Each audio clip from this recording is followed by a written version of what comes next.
राधे राधे दोस्तों, कैसे हैं आप सब। Welcome to my channel awaken inner connection soul Soni. I hope कि आप सब स्वस्थ होंगे। दोस्तों, जैसे कि आज का यह वक्त हर इंसान के लिए कहीं ना कहीं उसकी लाइफ में अजीब सी परिस्थितियों और परेशानियों से भरा हुआ है। वैसे तो हर इंसान की लाइफ हमेशा ही किसी न किसी हालातों से गुजरती रहती है, कभी अच्छे तो कभी बुरे। मगर अभी के जो हालात हैं इस वक्त पर इंसान के, वो इस तरह से हैं जैसे कि दिल रो रहा है मगर आंखों में आंसू नहीं है। एक चीख सी गले में अटकी हुई है मगर चिल्ला नहीं सकते। होठों पर हंसी है मगर अंदर ही अंदर कोई घबराहट सी बनी हुई है। कई लोगों के साथ एकदम से बने ऐसे हालात जो मन को बुझा बुझा सा महसूस करवा दें, जैसे कि चारों तरफ अंधेरा ही हो।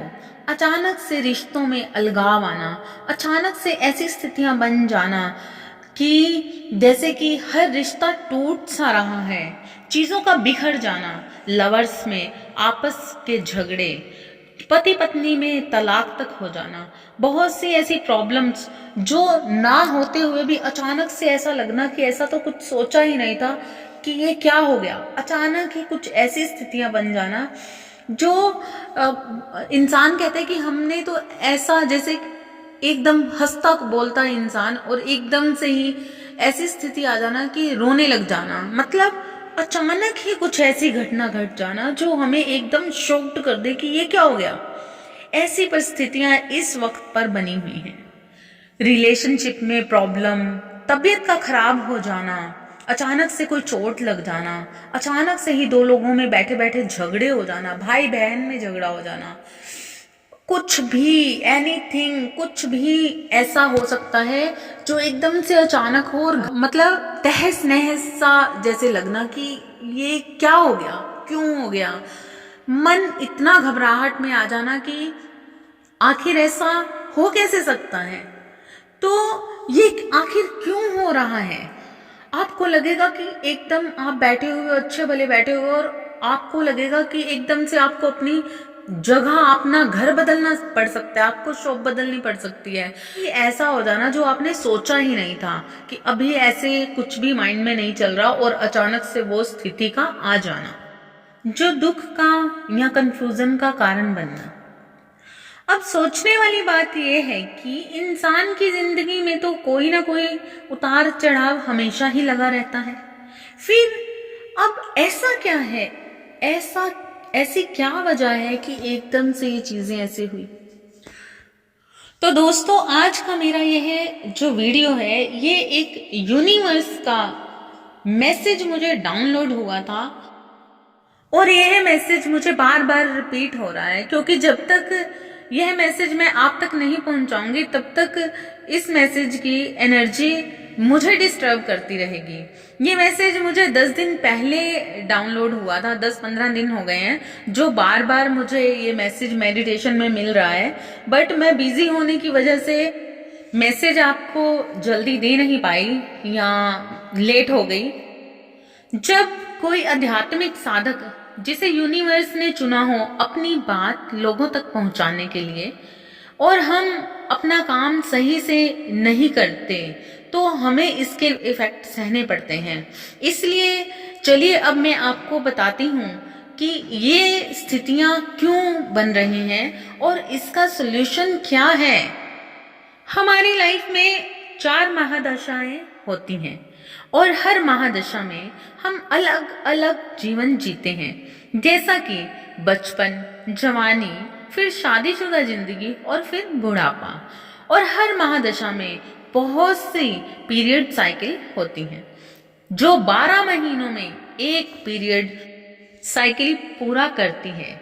जैसे हम पूरे साल में कुछ ना कुछ अच्छे बुरे हालातों से निकलते रहते हैं और उनसे कुछ ना कुछ सीखते रहते हैं। जैसा कि एक बच्चा स्कूल में सीखता है और पूरा साल छोटे छोटे टेस्ट देता रहता है।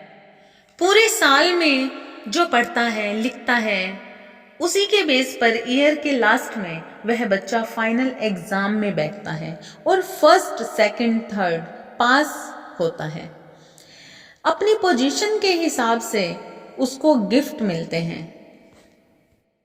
उसी तरह से जो बच्चे फेल होते हैं वो ना तो कोई गिफ्ट पाते हैं, उल्टा वापस उसी क्लास में चले जाते हैं जहां वो पहले थे और आगे बढ़ने में उन्हें थोड़ी देरी हो जाती है, लेट पहुंचते हैं और थोड़ी पीछे रह जाते हैं।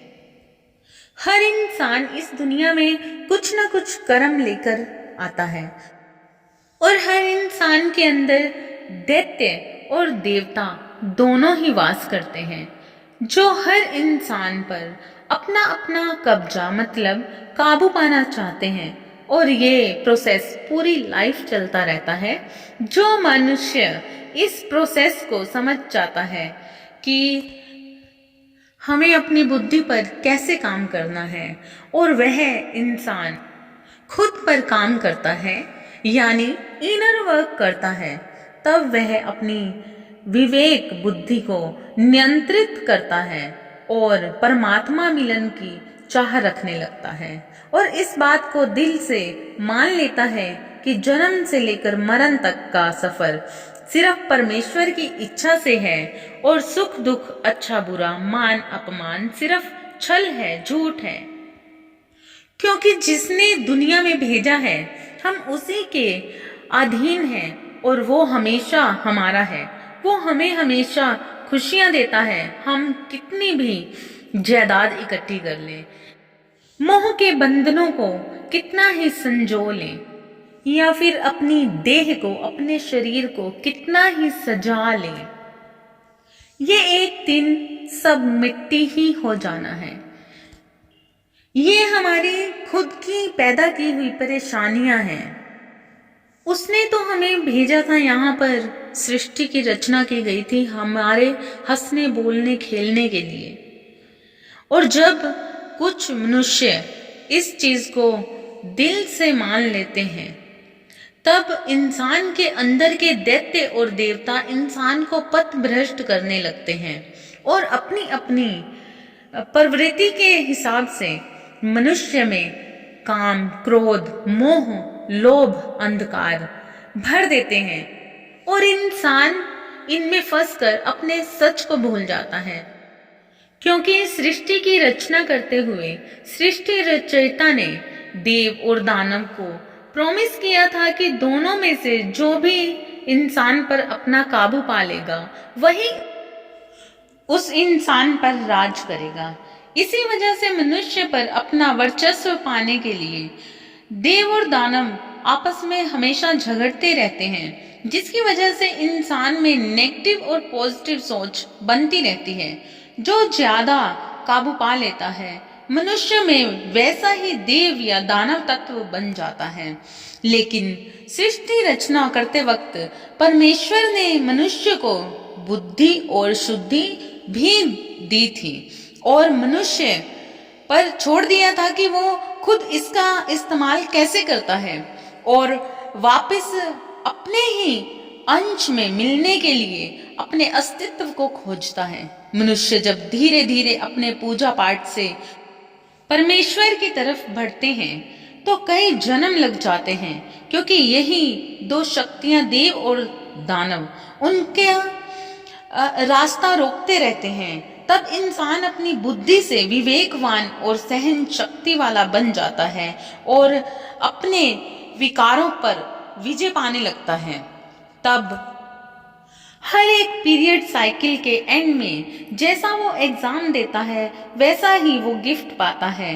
उसके मन की इच्छाएं पूरी होती हैं और उसकी परेशानियों के हल निकलने लगते हैं और नेक्स्ट लेवल पर वो और भी आध्यात्मिक होता जाता है और अपने अस्तित्व की सही राह पर चलने लगता है।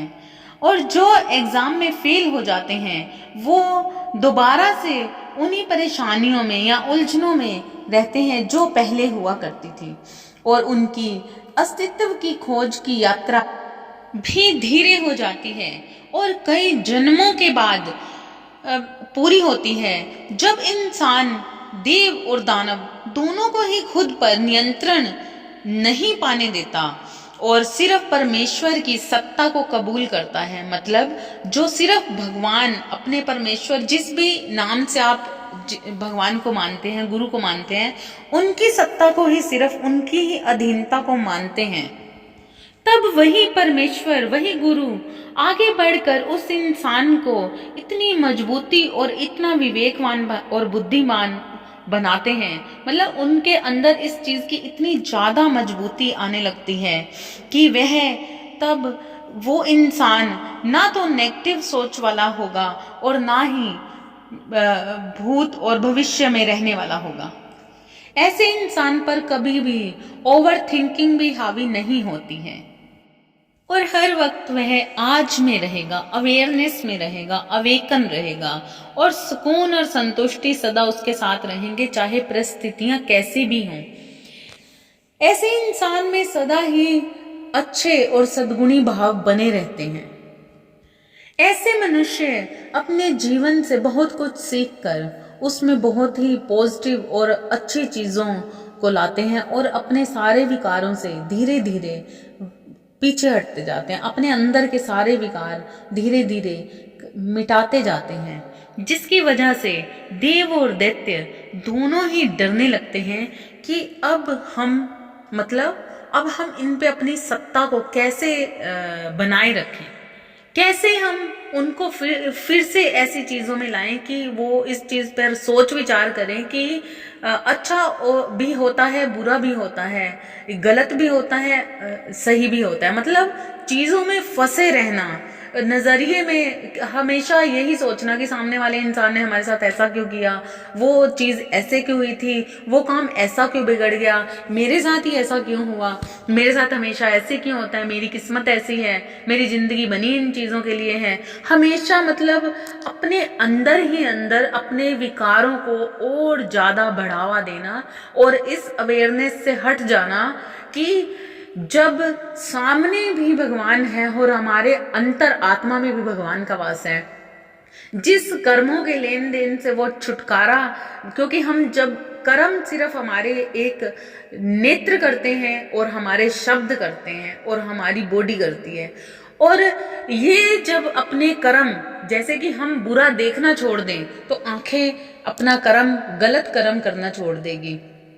हम अगर अपने शरीर के अंगों का सही इस्तेमाल करना सीख लें, तो हम सात्विकता में रहें, तो हमारी बॉडी स्वच्छता में रहकर अपने बुरे कर्मों को छोड़ देगी।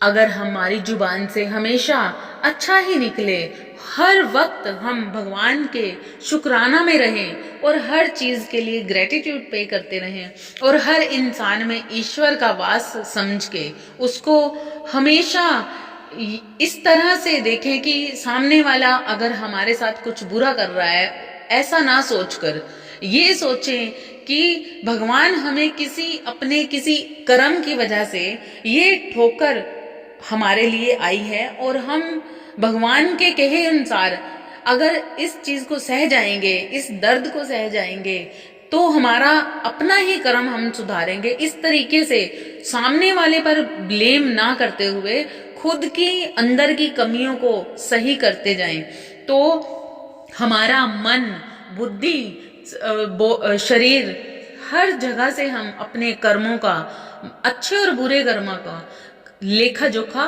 कम करते जाते हैं, जिसकी वजह से भगवान हमसे इतना खुश होते हैं, वो खुद ही हमारे हाथ को पकड़कर अपनी साइड खींचते हैं।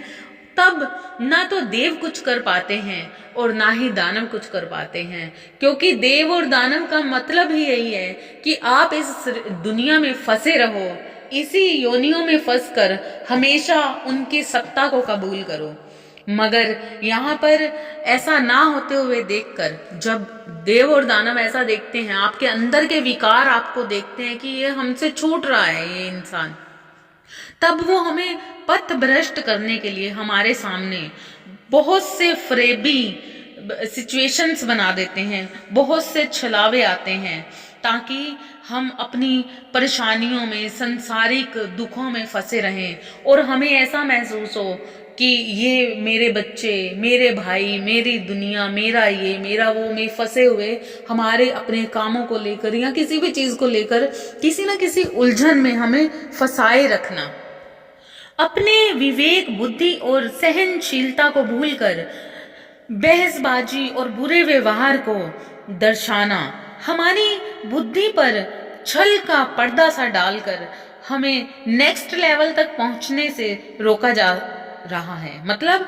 इस वक्त ये वही टाइम चल रहा है जब हमारी इन चीजों को हमें अशांत करके हमसे छीना जा रहा है, क्योंकि ये जो वक्त है फाइनल टेस्ट का है और इस वक्त पर चीजें इतनी ज्यादा बिगाड़ी जा रही हैं ताकि भगवान से एक बार भरोसा उठ जाए और एक बार इंसान कह दे कि भगवान तू है ही नहीं है, या तुमने मेरे लिए ये किया ही नहीं है, या तुमने मेरे साथ अच्छा नहीं किया। मतलब कुछ ऐसे शब्द जो नहीं कहने हैं, जो नहीं मानने हैं, जो मुंह से भी नहीं निकलने चाहिए और सोच में तो आने ही नहीं चाहिए। जब आप ये चीज समझ जाएंगे तो उस वक्त पे आप देखेंगे कि थोड़े टाइम सिर्फ अगर किसी से झगड़ा है, किसी से मनमुटाव है या कुछ भी ऐसी स्थिति बनी हुई है तो उसको ना मौन रह के टाल दो, उसको कोई भी जवाब मत दो, किसी तर्क वितर्क में मत पड़ो और हाथ जोड़कर भगवान की इच्छा समझकर अपने आप को एकदम शांत रखो। हर सिचुएशन, अगर किसी भी बुरी से बुरी सिचुएशन में फंसे हुए हो तो वहां पर सिर्फ मौन हो जाओ, उस स्थिति को टाल दो या उस स्थिति से थोड़ी देर के लिए हट जाओ। इस तरीके का विवेक अपने आप को, चाहे कितना ही आपको गुस्सा आए, पानी पियो, अपना मंत्र जाप, मानसिक जाप स्टार्ट कर दो। मानसिक जाप से हमारे जो विचार हैं वो नेचुरली शुद्ध होते हैं। तो उस वक्त पे क्या होगा कि जो भी ऐसे विकार आप में आ रहे हैं, आपको गुस्सा दिला रहे हैं, चिड़चिड़ापन आ रहा है, नाराजगी हो रही है, या फिर आपके बिजनेस में लॉस हो रहा है, किसी भी तरीके की आपको अचानक से घर से बैठे हुए आपको कहीं जाना पड़ रहा है, आपका स्थान परिवर्तन हो रहा है, तो आप हर चीज को भगवान की रजा पे छोड़ दो कि ये टाइम अगर आया है तो कोई वजह हुई है, ये टाइम बीत जाए, हम इस पे कोई रिएक्शन नहीं देना, उस चीज पे, किसी भी चीज पे रिएक्शन नहीं देना। तो आप देखोगे कुछ टाइम में, ये मंथ थोड़ा इसीलिए टफ चल रहा है और इस मंथ के बाद चीजें बदल जाएंगी। जैसे ही बदलेंगी आप देखोगे कि जो चीजें आपको तंग कर रही थी, जो वक्त आपको तंग कर रहा था, या फिर जो लोग आपको परेशान कर रहे थे, जिस स्थिति की वजह से आपका मन इतना उलझा पड़ा था, इतना दुख में था, आपके आंसू नहीं रुक रहे थे, आपके अंदर का कि घबराहट नहीं कम हो रही थी, आपकी तबीयत नहीं ठीक हो रही थी, आप में झगड़े बने हुए, तो वो सारी स्थितियां ऐसे गायब होंगी धीरे धीरे, आप कहोगे जैसे एक चमत्कार हो जाता है। क्योंकि मैंने अपनी लाइफ में बहुत से चमत्कार देखे हैं और चमत्कार हमेशा उन्हीं के साथ होता है जो चमत्कारों को स्वीकार करते हैं। और ईश्वर है इस चीज का, अपने दिलो जान से, अपने दिमाग से, अपनी बुद्धि से इस चीज को ईश्वर की सत्ता में ले आते हैं। आप जिसके भी साथ इस टाइम पे सिचुएशन ऐसी घटना घटी हुई है, बस वो अवेयरनेस में रहे। वो अवेयरनेस ये नहीं कि आप हर टाइम मेडिटेशन में रहो, पाठ में रहो, मैं ये नहीं कह रही हूँ। अवेयरनेस मीन्स इस चीज पे याद रखो कि भगवान ही है, अगर कुछ हो रहा है तो वो ही कुछ कर रहा है। और कभी भी माँ बाप हमारे लिए, कभी भी, कितने भी बुरे माँ बाप हो जाए, वो कभी बुरा नहीं करते और ना ही होने देते हैं।